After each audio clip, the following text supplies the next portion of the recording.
हिंदू धर्मामध्ये प्रसादाच्या शिऱ्याला मानाचं स्थान आहे आणि सत्यनारायणाच्या पूजेतला तो मुख्य नैवेद्य आहे।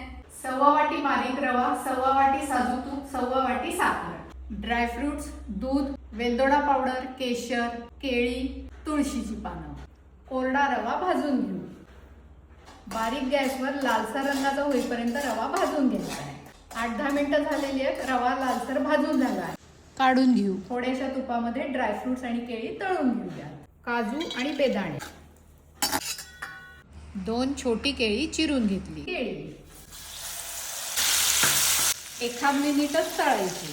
रवा 1.25 वाटी आहे, त्याच्या दुप्पट म्हणजे 2.5 वाट्या दूध आपण गरम करत ठेवू। एकीकडे तापत ठेवू। उरलेल्या 1 वाटी तुपात पुन्हा रवा भाजून घेऊ। रवा व्यवस्थित लाल झालेला आहे, आता त्याच्यामध्ये दूध घालूया।